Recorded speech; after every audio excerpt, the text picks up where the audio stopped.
24-oktyabr kuni O'zbekiston Respublikasi Prezidenti Shavkat Mirziyoyevning Belgiyaga rasmiy tashrifi yakunlandi.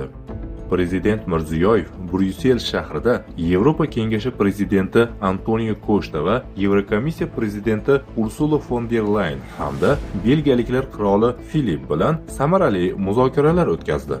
Tomonlar shu yilning aprel oyida Samarqandda bo'lib o'tgan 1-Markaziy Osiyo Yevropa Ittifoqi sammitida erishilgan kelishuvlarni amalga oshirish nuqtai nazaridan O'zbekiston Yevropa hamkorligini kengaytirish masalalarini muhokama qilishdi. O'sha paytda Markaziy Osiyo uchun transport yo'laklari va muhim foydali qazilmalarni qazib olish va qayta ishlash, yashil energiya, raqamlashtirish va suvni yo'ldosh interneti uchun 12 milliard yevrolik investitsiya paketi e'lon qilingan edi.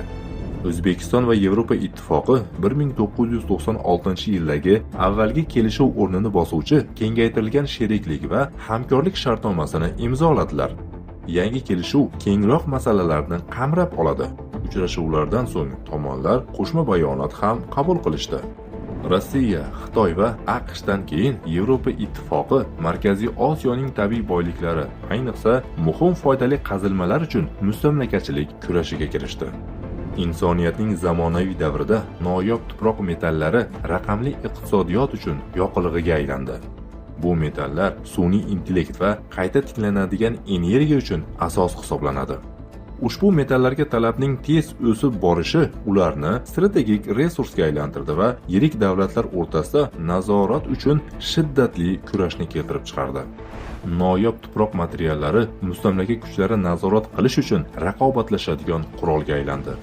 Bu shunchaki xom ashyo emas, balki texnologiya bozorida va harbiy iqtisodiyotda o'z ta'sirini kuchaytiradigan kuch vositasidir. Yevropa Ittifoqi va O'zbekiston o'rtasidagi kengaytirilgan sheriklik va hamkorlik shartnomasi islom qonunlari va musulmonlar manfaatlariga ziddir. Shariat qonunlari bunday kelishuvlarni rad etishni talab qiladi.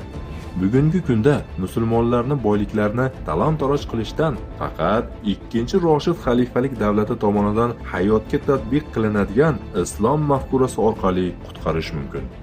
Aynan shu davlat foyda olishni emas, balki o'z mafkurasini targ'ib qilishni xalqaro siyosatning harakatlantiruvchi kuchiga aylantiradi va insoniyatni zulmatdan yorug'likka olib chiqadi, inshaalloh.